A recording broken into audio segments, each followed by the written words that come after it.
Donc, nous allons reprendre en page exactement Samertet 137. Là, on avait déjà un peu avancé, mais comme on avait fait une très longue introduction sur les quatre mondes, on va reprendre le texte tout en haut de la page à partir des deux points. Mais on va aller très vite puisque en fait on l'a déjà vu. Et puis pendant que tout le monde est là, je rappelle que jeudi soir prochain, donc il n'y aura pas de cours de Sira, puisque Bezrat Hashem, je serai chez le Rabbi pour Yom Tammuz, et donc à l'heure du Shiur, je serai dans l'avion de retour. Donc on se revoit après ce soir, on se revoit lundi prochain, Bezrat Hashem, et avec, si vous voulez, suivez-moi, on fait le Shiur dans l'avion. Absolument. Avec les En hôtels plein vol. standardistes. Voilà, À exactement. 5000 mètres d'altitude, c'est. Donc, de quoi parle-t-on? Nous avons parlé dans le chapitre précédent de l'idée du Tzimtzum. On a très longuement défini cette idée de Tzimtzum. Il faut se remettre dans le contexte. Pourquoi est-ce que le Admour Azaken nous parle du Tzimtzum? Il en parle parce que, alors c'est pas gratuit, c'est pas qu'il veut nous donner une connaissance nouvelle. On sait très bien que ce n'est pas l'objet du Tanya d'agir comme ça. L'objet du Tanya, c'est de nous donner un chemin du service de Dieu. Alors, à quoi sert ici cette insistance sur le Tzimtzum? C'est parce que, comme le Admoazaken nous l'a dit, eh bien, il faut déclencher en nous un amour réciproque pour Dieu. Alors, c'était la fameuse parabole que l'Admoazaken a utilisée. C'est que si on imagine qu'un homme sale, allongé, c'est méprisable, allongé sur son tas d'ordures, et le roi sort de sa salle du trône, et il vient le chercher là où il est et il l'amène avec lui dans son palais. Et non seulement ça, mais il le fait descendre, il l'amène avec lui, pardon, dans ses appartements privés. Et là, il l'embrasse et l'enlace.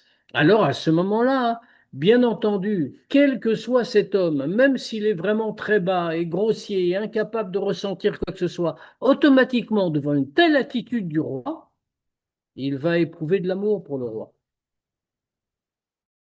C'est ce que Dieu nous a fait. Nous étions en Égypte, il est venu nous chercher dans ce qui était un tas d'ordures, si l'on peut dire, c'est Hervat Haaretz, c'est l'obscénité de la terre. Malgré tout, il est venu nous chercher là-bas et nous attirer, alors que nous-mêmes, on était dans une situation spirituelle qui n'était pas très belle non plus. Même peut-être Charret tout moi. Mais pourtant, Dieu vient nous chercher. Alors, la Noazaken avait dit, c'est pareil pour nous. Parce que nous aussi, en fait, alors, c'est pas seulement un souvenir historique, c'est une expérience spirituelle de tous les jours. Dieu va nous chercher de là où on est et il nous libère. Donc, quand on voit cela, alors ça va éveiller automatiquement en nous un grand amour pour lui. Alors, la Noazaken est entré dans les détails. Il dit, on voit que Dieu vient nous chercher, il nous a créés. Et comment il nous a créés? Justement, il a expliqué les différentes sortes de lumière divine. On va pas revenir sur les définitions, mais or à Sovev, or à Mémalé, la lumière qui entoure, qui enveloppe, qui est tellement grande qu'elle ne peut pas s'adapter au niveau où elle apparaît. Donc elle n'est pas dans le niveau, elle est autour, comme on a dit, même si c'est pas matériel ni physique. Et le or à Mémalé, celui qui au contraire s'adapte au niveau de chaque monde et l'emplit. Et cela, comment ça se passe? Ça se passe justement par le Tzimtzum. Alors, je rappelle ce qu'est le Tzimtzum. Tzimtzum, ça se traduit par contraction. Bien entendu, tous ces termes ne doivent pas être pris au sens matériel, mais au sens spirituel. Autrement dit, ce n'est pas une vraie contraction, comme ce n'est pas une lumière matérielle qu'on peut limiter ou contracter. On parle de la lumière divine, c'est purement spirituel.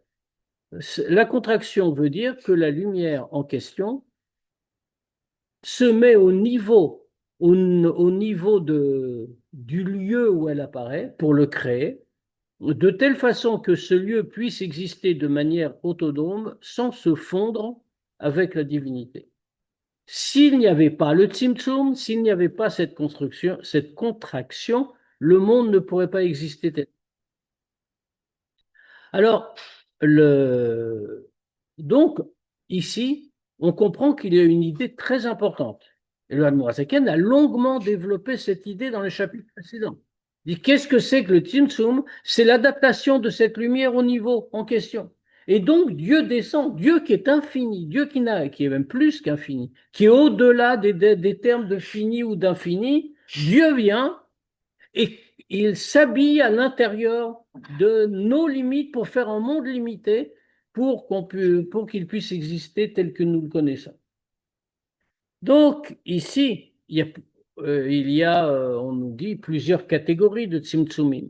Alors, ce qu'on avait dit, c'est qu'il y en a beaucoup de sortes. Il y a le premier grand Tzimtzum, la première grande contraction, avant même la création du monde. Parce que, puisque Dieu est le seul existant, et qu'avant qu'il procède à la création, il est le seul existant absolu. Or, ne peut rien ne peut. Bon, alors, on envoie pour une refoua shlema, donc ce sera pour la refoua shlema de cette personne. Oui. Et donc, comme Dieu est le seul existant, rien n'existe en dehors de lui au sens strict du terme. L'espace n'existe pas, le temps n'existe pas, rien n'existe. Seul Dieu existe. Ce qui veut dire qu'il n'y a aucune possibilité d'existence d'un univers qui se définisse comme autonome, un minimum par rapport à Dieu. Tant que ce n'est pas autonome, ce n'est pas une création. Autrement dit, la création est impossible. Donc, c'est ce que le Harizal enseigne. Dieu fait ce qu'il appelle le Tzimtzum Arishon, le premier grand Tzimtzum, celui par lequel quelque chose d'autre peut exister. Il y a comme un retrait qui n'est pas un retrait, parce que la lumière divine est toujours aussi présente aujourd'hui qu'elle l'était avant la création. Mais il y a comme un retrait, une contraction générale de cette lumière. C'est le premier grand Tzimtzum. Ensuite, il y a des Tzimtzumim à chaque niveau. C'est ce qu'on va voir tout de suite dans le texte. À chaque niveau de chaque monde. Sans compter que lorsqu'on dit, on a l'habitude de dire qu'il y a 4 mondes. Atzilut, c'est le plus élevé, qui n'est pas vraiment un monde créé, qui est plus, comme on l'appelle, une émanation. Pour dire qu'il n'y a pas de vraie séparation avec Dieu, c'est encore la divinité. Atzilut, puis ensuite, Bria, qui est le premier monde créé, puis Yetzira, puis Assia. Alors on dit 4 mondes. On le dit en fait par simplification, par facilité d'une certaine façon. Parce que, en réalité, chacun de ces mondes n'est pas un monde. Chacun de ces mondes est une catégorie. Il y a une infinité de degrés à l'intérieur de chacun de ces, entre guillemets, mondes. Et donc, il y a un tzimtzum, en réalité, une contraction nouvelle, à chaque fois qu'on descend de degrés. Donc, une infinité de tzimtzum. Mais il y a 4 grands tzimtzumim, Atzilut, Bria, Yetzira et Asya. On va le voir dans le texte, comme je dis, on le revoit, mais on va le dire très rapidement, je suis arrivé. Alors, du Olam Akadmon, dans ce cas-là, du Olam Rishon. Autre chose. Ah, c'est assez compliqué comme ça pour pas rajouter des notions. Ah, derer klal, em shlosha mine tzimtzumim atzumim klalim. De manière générale, ce sont 3 grands tzimtzumim généraux, les shlosha mine olamot klalim, pour les 3 mondes globaux. Ça veut dire quoi, les 3 mondes? Ça veut dire Bria, Yetzira, Asya. Vous avez remarqué que l'Admour Azaken ici parle des 3 mondes et pas des 4. Pourquoi? Parce que Atzilut, exactement, Atzilut n'est pas une vraie création. Ce n'est pas tout à fait un monde. C'est pour ça qu'en français, pour une fois que la traduction est plutôt pas mauvaise, on peut la dire, c'est le monde de l'émanation, pour dire que ce n'est pas une création. C'est totalement attaché avec la divinité, et donc c'est en soi une partie de la divinité. Dans chacune de ces catégories générales, il y a une infinité de détails. Vem Shlosha Olamot Bia, ce sont donc ces 3 mondes qui sont chacun constitués d'une infinité de niveaux, donc Bria, Yetzira, Asya, qui a Atzilut ou Elokut Mamash, que Olam Atzilut ou Elokut Mamash. Parce qu'en réalité, le monde de Atzilut n'est pas vraiment un monde, c'est vraiment fait la divinité elle-même. Comme le nom de Atzilut l'exprime, le mot Atzilut qui vient du mot Etzel, près de, proche, parce qu'il est totalement proche de la divinité. Ugde livra olam abria, maintenant quand on passe au niveau suivant, si on peut dire, c'est-à-dire le niveau qui lui devient un niveau de création, comme son nom l'indique aussi, sur l'âme abria, c'est le monde de la création, parce que c'est la première étape de la création au sens plein du terme. Création qui veut dire, qui implique séparation d'avec le Créateur. Si ce n'est pas séparé d'avec le Créateur, ça ne s'appelle pas une création, c'est une partie du Créateur. Donc, pour créer Olam Abriya, c'est-à-dire Shen Neshamot ou Malachim Elyonim, que le monde de Bria, c'est les Neshamot, les Malachim Elyonim, les âmes, les anges supérieurs, Asher Avodatam Lachem Beprinat Chabad, Amit Lavshim Bahem, Vehem Sigum Mekablim Mehem, Ayat Trila Tzimtzum Atzum Kenan. Pour créer ce monde, c'est-à-dire celui, c'est le monde, comme on a dit, des Neshamot et des Malachim Elyonim, pas n'importe quel Malachim. Les Malachim, les anges d'un degré supérieur, ils sont Elyonim. Pourquoi est-ce qu'ils sont Elyonim spécialement? Justement, parce qu'ils servent Dieu comment? Avec le degré de Chabad. Amitlavshim Bahem, qui sont habillés en eux, c'est le degré de Chochmah Binadat, c'est-à-dire qu'ils peuvent saisir et comprendre. C'est une manière du service de Dieu. Il y a des malachim inférieurs. Les malachim inférieurs qui sont des malachim dans le monde de Yetzira et qui, eux, ne vont pas servir Dieu avec Chabad, avec les facultés intellectuelles, des anges, bien sûr, avec le degré de Chabad, mais vont le servir avec les degrés des Midot.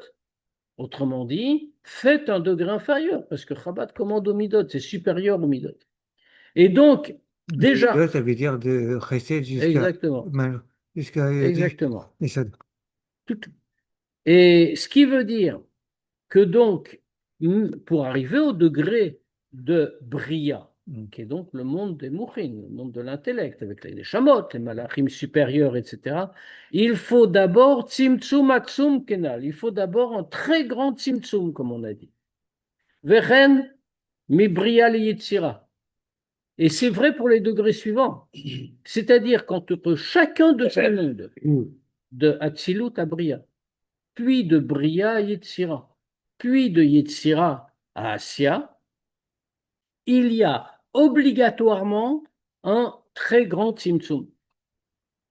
Ki or me'at misère amitavesh ba'olam abria, adainu beprinat ensof legabe olam hayetzira. Et je crois qu'on est arrivé par là. Parce que le peu de lumière, donc contracté, on imagine le processus. Et que le processus a été que le Or En Sof a subi un immense Tzimtzum, le premier Tzimtzum, comme on a dit, pour créer le monde de Hatzilut. Puis Hatzilut, puis après Hatzilut, il y a encore eu un immense Tzimtzum pour créer le monde de Bria. Et puis après Bria, il y a eu un immense Tzimtzum pour créer Yetzira. Parce qu'il n'y a aucune commune mesure de l'un à l'autre en réalité. Et c'est obligatoire, parce que sinon il y aurait eu comme un enchaînement constant de monde à monde et les mondes auraient tous été identiques à l'infini, sans limite. Or, tout le but, et on va le dire, c'est à ça qu'on va aboutir avec tout ça, tout le but, c'est précisément la limite. La limite est nécessaire parce que nous sommes des gens de limite et nous devons l'être. On va le dire.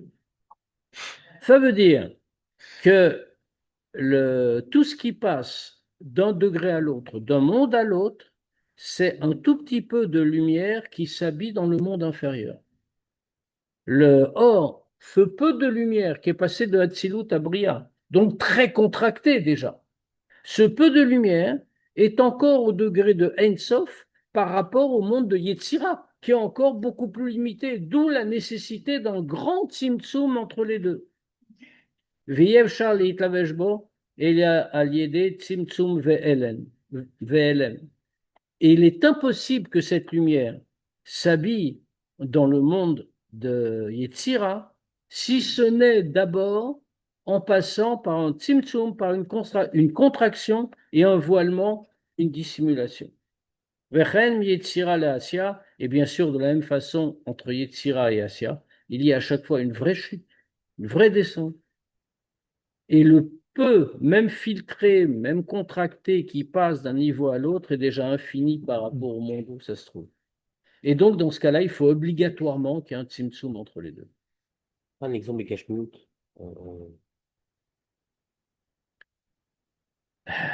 Le...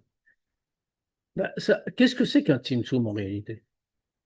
Le Tzimtzum, si on le voit matériellement, ne change rien à la lumière. Il n'y a aucune différence dans la lumière. C'est la même lumière divine d'un bout à l'autre. Il n'y a qu'une seule lumière. Alors qu'est-ce que fait le Tzimtzum? C'est comme si on rajoutait des paravents, des voilages, on va dire. D'où le dévoilement d'ailleurs, c'est pour ça qu'on emploie toujours. Tu as le soleil qui brille très fort. Celui qui est au niveau du soleil, il est dans le soleil, il est uni avec le soleil. Maintenant, on va supposer qu'une créature qui ne supporte pas l'éclat du soleil, qui disparaîtrait et fondrait dans le soleil si l'éclat apparaissait tel qu'il est. Alors on met un voile. Le soleil est atténué. Et dans ce cas-là, la créature en question peut supporter cette lumière atténuée. C'est la même lumière en réalité. Elle est juste atténuée par une intervention.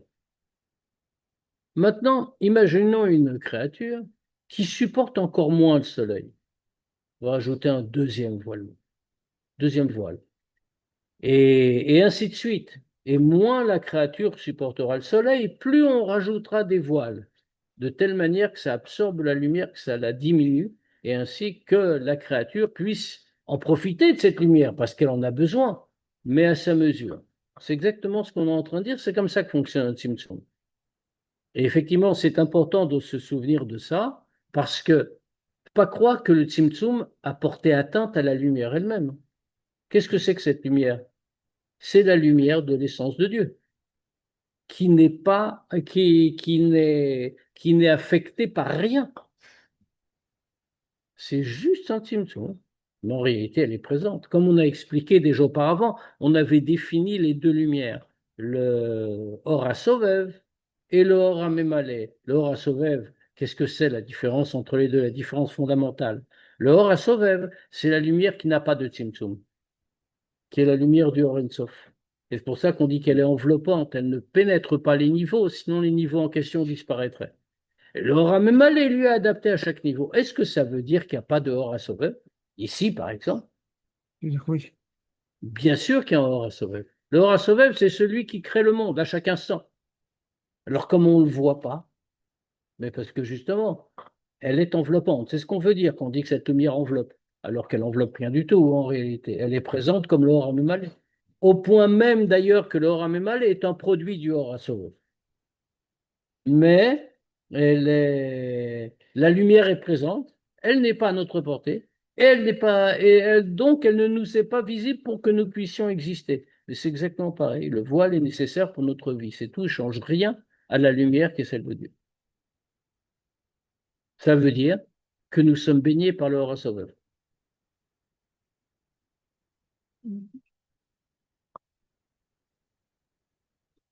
וכמו שנתבהר במקום אחר, ביור שלושה צמצומים אלו באריכות לקרב אל שכלנו הדל. Et comme par ailleurs il est expliqué, ces trois tzimtzumim dont on vient de parler, qui sont expliqués longuement, les karev el sichlenu adal, pour rapprocher le concept de notre pauvre intellect, notre faible intellect. Parce qu'évidemment, on parle de choses qui sont complètement abstraites. Et c'est pour ça que quand tu demandes, oui, est-ce qu'on peut utiliser une image pour concrétiser? Oui, bien sûr. Le Chassidut fait beaucoup ça. C'est une des méthodes de Chassidut pour nous faire comprendre les idées, mais toujours avec des grands guillemets, toujours en soulignant à quel point il faut se méfier de ce genre de concrétisation. Parce qu'il ne faut pas lui donner un aspect matériel. Dans l'histoire de la pensée juive, la Kabbalah du Harizal a été mal comprise souvent par des Chachamim qui prenaient l'enseignement du Harizal au pied de la lettre, au sens strict. Par exemple, le Harizal, quand il parle du premier Tzimtzum, il parle du Silouk, Dieu s'est retiré. Et Chassidut est venu et explique non, Dieu s'est pas retiré, c'est pas ça que ça veut dire. Il parle du grand Tzimtzum, etc. Il y a des Chachamim qui ont interprété les mots du Harizal au sens littéral. Autrement dit, Silouk, ça veut dire retrait. Dieu s'est retiré, il a laissé une place. Oui, mais toi, tu fais ça parce que tu as appris Chassidut, c'est pas juste. Le vide. Anti-siège. Le vide, c'est ça. Oui, oui, on fait un retrait, Silouk, je m'en vais. Dieu est parti. Il a laissé un endroit vide. Macom panouille, d'ailleurs, il emploie le mot. Macom panouille. Alors, bien entendu, c'est pas l'interprétation qu'on donne. Alors maintenant, alors l'Admorazaken, C'est pas que le Marc-Lequel, c'est pas le Marc-Lequel dans le même pas. je sais pas. Au début, il y a eu cette interprétation qui a été rejetée. Ça peut être la question. Si on prend une interprétation pareille, Dieu s'est retiré de quoi? Comment on peut se retirer? On fait comme si Dieu, Rav et Shalom, était un être matériel.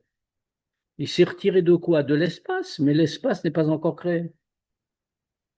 Alors de quoi s'est-il retiré? Même quand je dis n'est pas encore créé, c'est un non-sens, parce qu'elle suppose l'existence du temps. Or, il n'y a pas de temps non plus. Chez Hachem, il n'y a pas de temps. Bien sûr que non. Hachem, il a créé le temps. C'est une création de Dieu, le temps. Mais, On te le dit dans le Chumash, hein. Vayerev, Vayerev, Yom Echad. Qu'est-ce qui s'est passé à ce moment-là? C'est la première fois que le temps apparaît. il n'a pas l'air convaincu. Et même l'espace, il a été fait. Fini. Il n'y a pas de temps. C'est-à-dire qu'il n'y a pas de date chez Hachem, il n'y a pas de date. Il n'y a pas d'année, il n'y a pas de mois. Pour nous. Non, oui, mais pour Hachem. Mais non, Attends. Non, je veux comprendre. Rosh Chodesh Inachem. Il n'y a pas de Rosh Chodesh, il n'y a rien pour Hachem.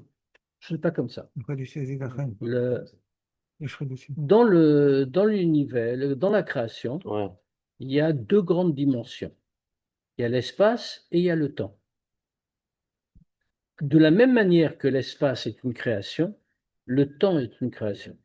Rien ne s'impose à Dieu. Dieu est la source de toute chose et le seul existant. C'est-à-dire que c'est pas que Dieu sait pas l'heure. On peut lui acheter une montre. Ou que Dieu sait pas la date. Ouais. C'est pas ça le sujet. Dieu crée la date.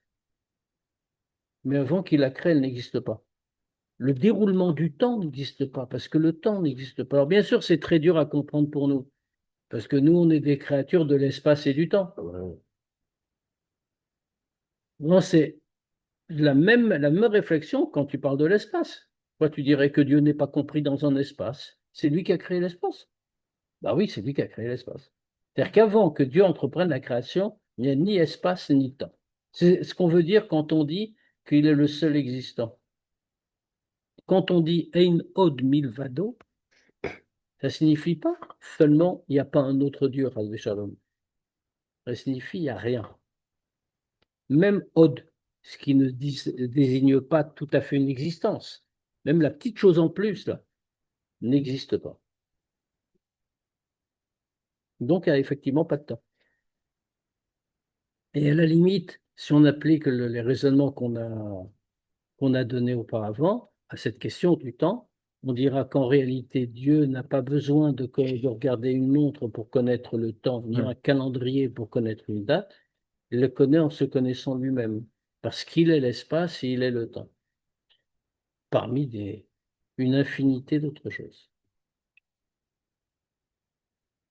Donc, tout le but de tout ça maintenant, tout ce qu'on vient de décrire, tout ce long processus, Tachlit kolatim tsumim.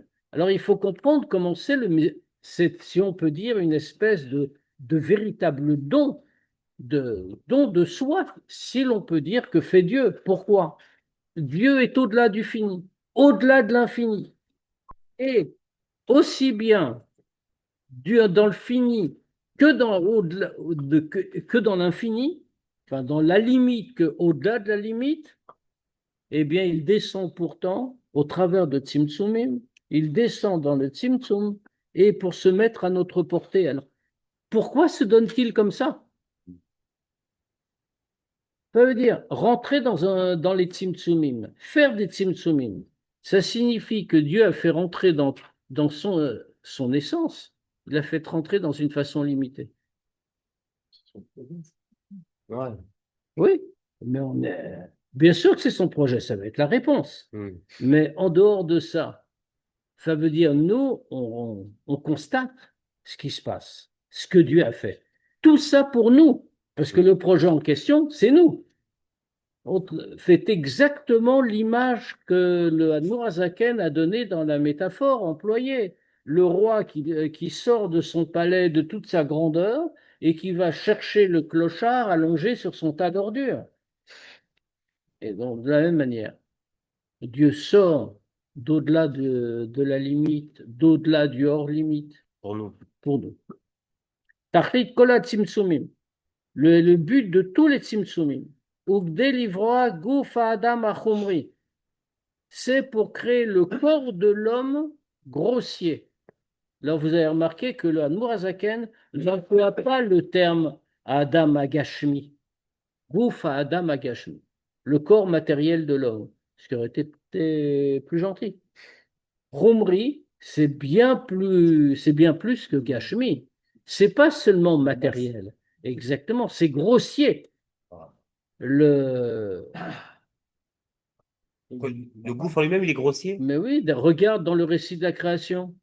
Toutes les créatures sont apparues par la parole de Dieu. Le seul pour lequel ce n'est pas le cas matériellement, c'est l'homme. On a été créé avec la terre. Autrement dit, avec l'élément le plus bas de la création. Et donc, on est beaucoup plus grossier en réalité. Et la preuve, c'est que nous voyons que toutes les créatures obéissent à la volonté de Dieu. Absolument toutes. Je veux dire, un tigre va attaquer un autre animal, il va le dévorer. Chas Shalom va attaquer un homme, va le dévorer. Il n'a rien fait de mal. Il a obéi à la nature que Dieu a mise en lui. Autrement dit, il n'y a aucun tigre qui pourrait dire bah, à partir de maintenant, je suis végétarien, par exemple. Pourquoi? Mais parce que la volonté de Dieu les oblige. Nous sommes les seuls à pouvoir faire le contraire de la volonté de Dieu. Et comment est-ce possible qu'on ait ce pouvoir, ou cette faiblesse? C'est parce que le corps est khumri, le corps est grossier. Or, tout ce que Dieu a fait, tous ces tzimtzumim successifs qu'on a décrits, c'est uniquement pour ça, pour créer Goufa Adam Achumri, le corps grossier de l'homme. Pourquoi est-ce qu'il faut un corps grossier? Pourquoi est-ce que Dieu a voulu créer ça? Pourquoi ça, c'est le but?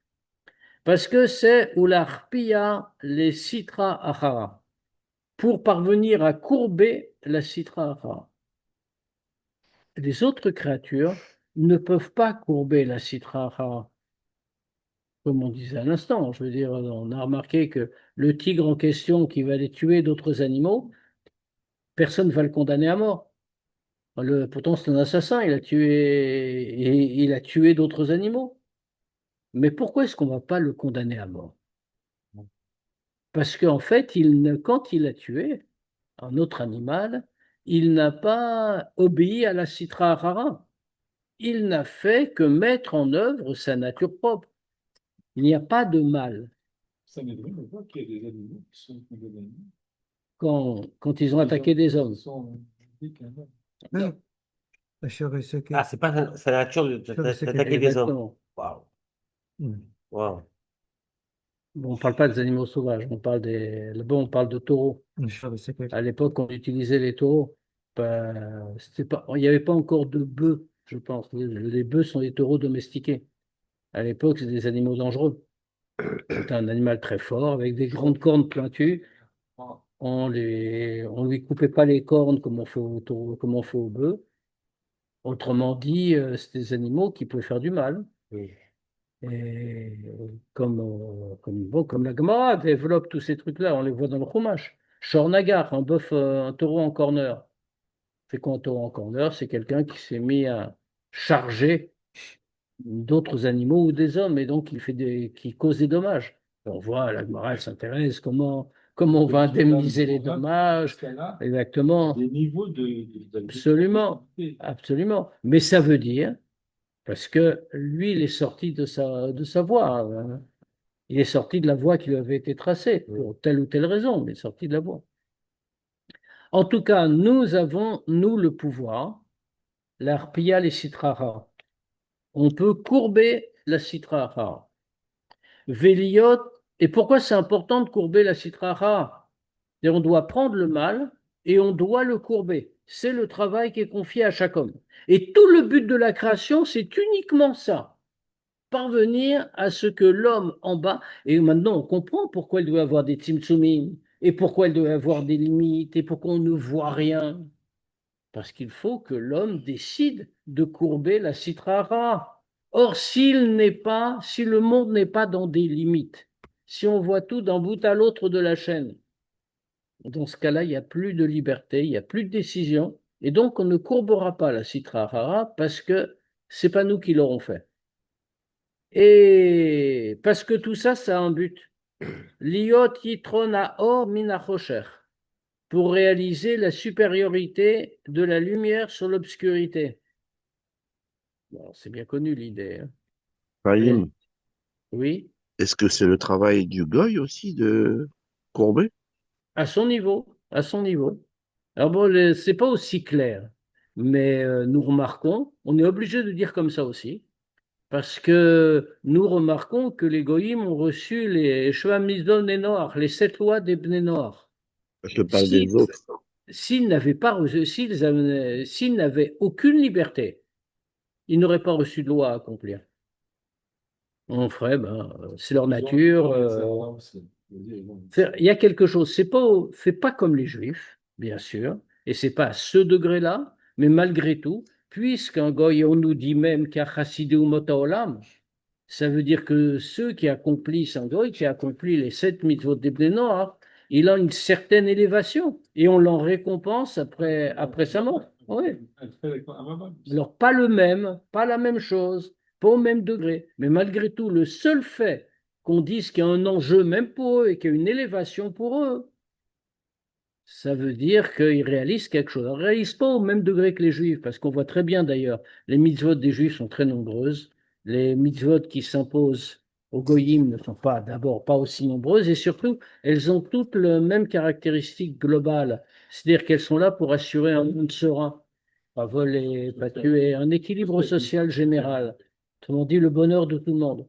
Et alors qu'un juif, ces mitzvot assurent aussi la sérénité, la tranquillité, etc. Mais c'est pas leur seul but. Elles sont là pour élever lui-même et le monde, ce qui est différent. C'est ce que veut dire le fait qu'on a été choisi par Dieu pour élever le monde. Donc, c'est ça le but. Faire une supériorité de la lumière sur l'obscurité. Qu'est-ce que ça veut dire? Pourquoi est-ce qu'il y a une supériorité de la lumière sur l'obscurité? On le voit très clairement, on le voit matériellement.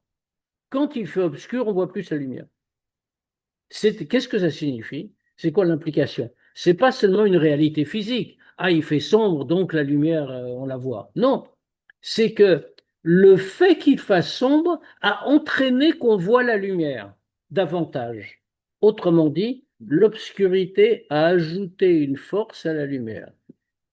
Donc, l'obscurité introduit une supériorité dans la lumière.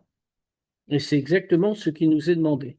Prendre l'obscurité la lumière ou dans la dans la lumière. C'est comme ça qu'on interprète. C'est un mot de Shlomo Ameler, ça. Il dit Veraiti ani sheyesh yitron haor min hachosher, ke yitron hachokma min hasirlut. Qu'il y a une supériorité de la lumière, min hachosher, c'est écrit dans le texte, de l'obscurité, comme la supériorité de la sottise de la sagesse. Et dans les commentaires en Chassidut, notamment, on souligne qu'est-ce que ça veut dire. Parce que toute la phrase de Shlomo Ameler paraît très bizarre. Shlomo Ameler, c'est Chacham Mikol Adam. C'est le plus sage des hommes, comme c'est écrit. Donc, on attendrait, quand il commence une phrase en disant Veraiti Ani, moi j'ai vu. Autrement dit, ça sous-entend, fallait être Shlomo Ameler pour voir ça. On attend quelque chose de très profond, d'extraordinaire, que personne n'aurait compris spontanément. Et qu'est-ce qui nous apprend? Finalement, si je résume bêtement, que c'est mieux quand il fait clair plutôt que quand il fait sombre. Il y a une supériorité de la lumière. Honnêtement, tout le monde le sait, on n'avait pas besoin de Shlomo Ameler pour s'en rendre compte. On veut avoir de la lumière plutôt que d'être dans le noir. C'est comme ça qu'on explique que la lumière est plus grande parce que c'est mine à Rocher. Ça vient de l'obscurité. Ce qu'on est en train de dire ici, c'est ça qui est cité. Et le prochain n'est pas une absence de lumière, comme on dit en physique. Enfin, ça, c'est une discussion, encore, on ne va pas rentrer là-dedans. C'est une discussion. Ça veut dire que quand la lumière naît à partir de l'obscurité, elle apparaît comme on le voit matériellement, elle apparaît davantage, c'est-à-dire elle a pris la puissance de l'obscurité à l'intérieur de la lumière et elle a absorbé l'ensemble. Ça, c'est notre rôle. Pourquoi l'obscurité, comme on a dit? Puisque nous pouvons, malheureusement, nous avons le pouvoir de faire, du fait de la grossièreté de notre corps, nous avons la capacité de faire, chas shalom, le contraire de la volonté de Dieu. Donc, nous sommes vraiment dans l'obscurité. Il s'agit de faire de la lumière de tout ça. Comment l'homme le fait? Be'alot ha'adam et nafsho elokit va'achionit ulvushea. Quand l'homme va élever son effet shélokit, son âme divine, chionite, son âme vitale, ulvushea et tous ses vêtements de paroles, pensées, actions, vechol kochot aguf kulan, lachem levado kenal barichut, et toutes les forces de son corps, quand il va tout élever vers Dieu et les unir avec Dieu, comme on a dit longuement. Kizet tachlit ishtalshelut haolamot. Et ça, là aussi, ce qu'on est en train de dire est très grand. Ça veut dire que tout l'enchaînement qu'on a vu, toutes ces idées de Tzimtzumim, tous ces phénomènes extraordinaires qui commencent au Or Ein Sof, tout ça n'a qu'un seul but. Tout l'enchaînement des mondes n'a qu'un seul but. C'est qu'en bas, des créatures au corps grossier vont servir Dieu et vont courber la Sitra Achara et s'élever eux-mêmes et élever le monde entier. C'est-à-dire qu'on a une responsabilité très importante. Veine. Alors maintenant, on va passer justement à l'application de la métaphore qu'on avait vue. Veine kemaim apanim lapanim. Comme l'eau reflète le visage de l'homme. Comme on avait dit pour le clochard que le roi est venu chercher sur son tas d'ordures. Comme le clochard qui sent rien, qui est tellement grossier, c'est pour ça volontairement que la Nourazaken avait pris cet exemple d'un homme très grossier, qui ne comprend rien à rien, qui ne sait même pas qu'un roi existe peut-être. Il est là sur son tas d'ordures et pour lui c'est ça le monde. Et pourtant, parce que le roi est venu le chercher en descendant de son trône et qu'il l'a emmené avec lui et lui a manifesté son amour, tout de suite il s'est réveillé et il a éprouvé de l'amour pour le roi. C'est pareil pour nous. Comme Dieu, si on peut dire,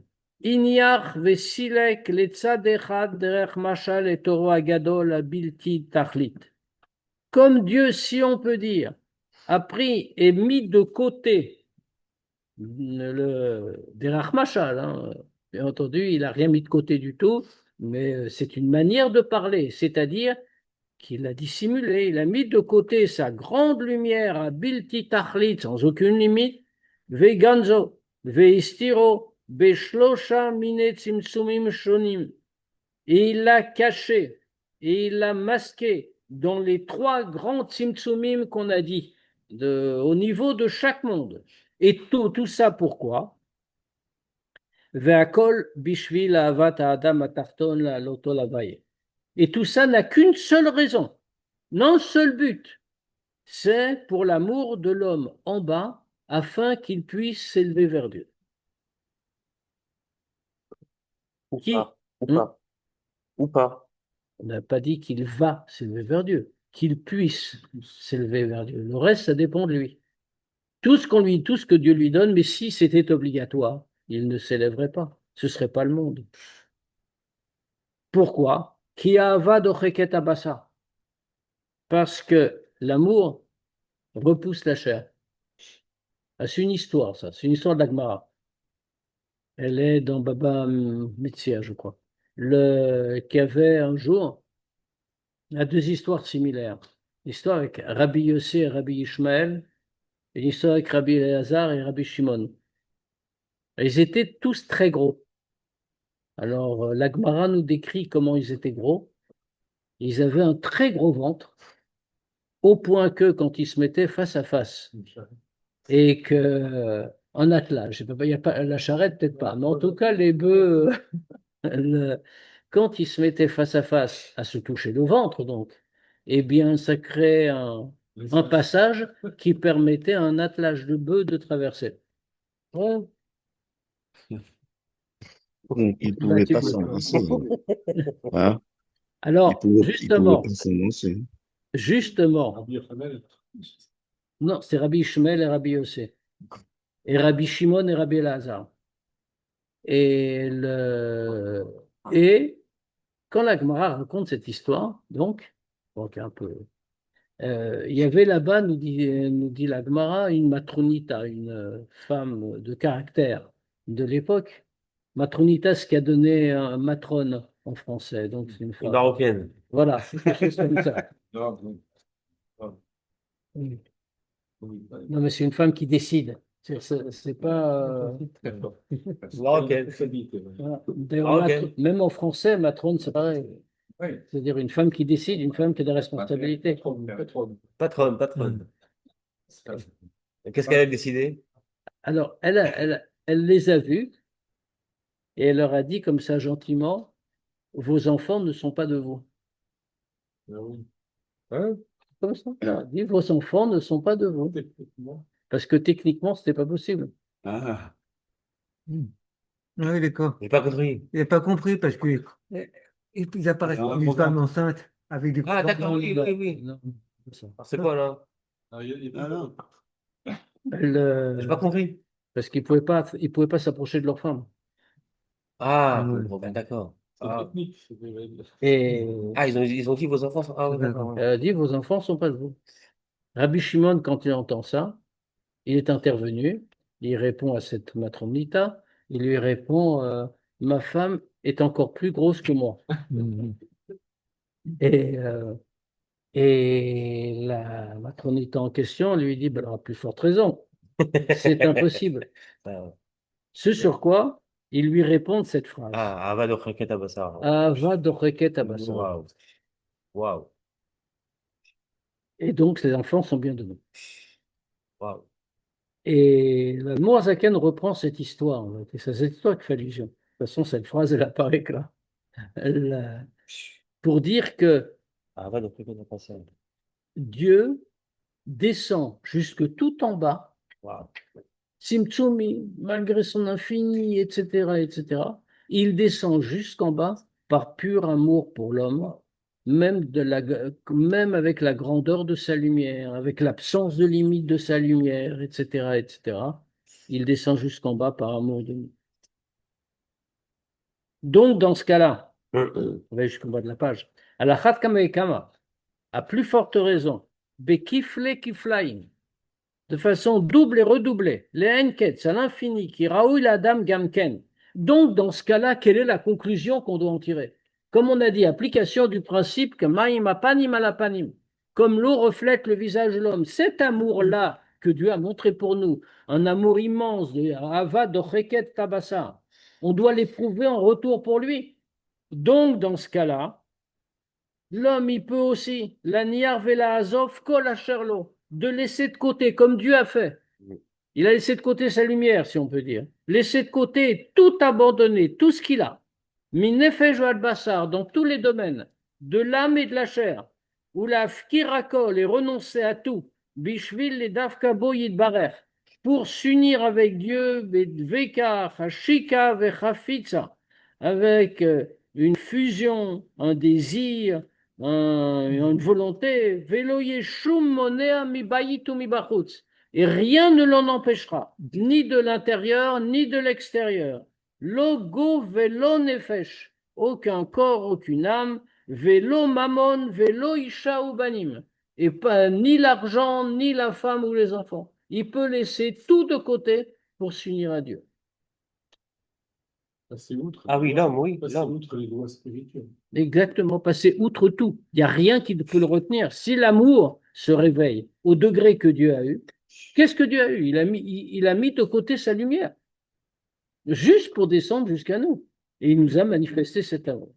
Donc nous aussi, comme Dieu a mis de côté, nous aussi, nous pouvons tout mettre de côté. Comme c'est une histoire que il y avait un jour, une histoire qu'a raconté Rabbi Torfas, qu'un jour, il y avait un bachour à Bukhara, en Géorgie. C'est en Géorgie, je crois, aujourd'hui, Bukhara. Et, et quand il y avait des chassidim là-bas. Et les chassidim, quand ils sont installés dans ces régions-là, bon, les gens ne connaissaient pas le chassidisme, hein, c'est très loin de tout, c'est le sud de la Russie, etc. Et donc, en plus, ils parlaient pas yiddish là-bas, hein, c'est des sfaradim dans ces régions de Russie.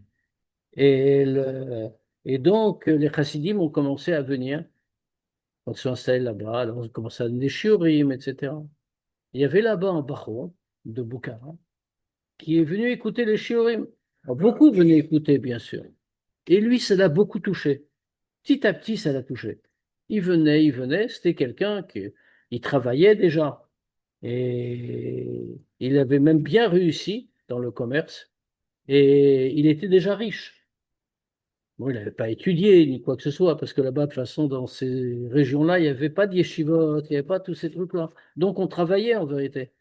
Et bon, c'est l'époque, c'est déjà le communisme, mais c'est l'époque où on pouvait encore avoir des propriétés individuelles. C'était pas encore le pire du communisme. Et en vérité, c'était que pendant la guerre, ils avaient un peu tout laissé tomber.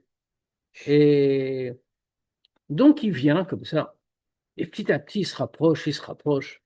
Et un jour, celui qui fait le shiur, le chassid qui fait le shiur, un grand chassid, ils arrivent à ce Pérec. Demain, il y avait un shiur Tanya. Ils arrivent au chapitre même tête, celui-ci.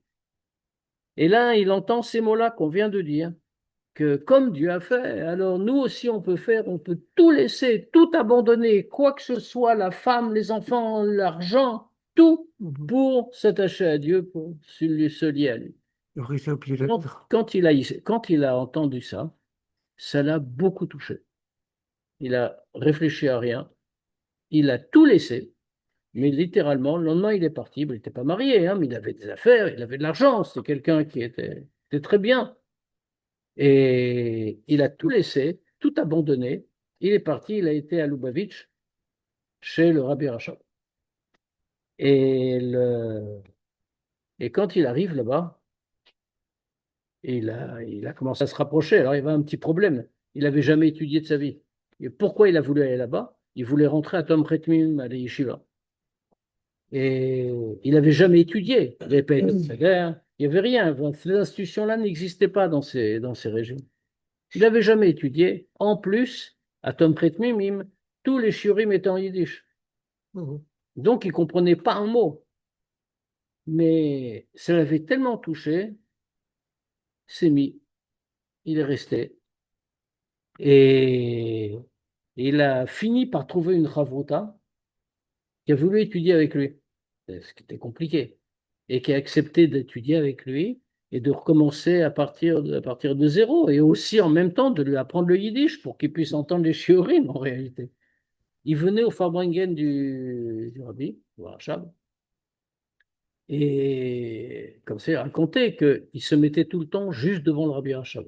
Bon, c'était pas comme à 770 avec 3000 personnes dans la salle. Je veux dire, il pouvait se rapprocher. Il se mettait juste devant, en face du Rabbi, il écoutait. Il bougeait pas. Il regardait le Rabbi d'un bout à l'autre du Farbringen, et même s'il comprenait pas un mot.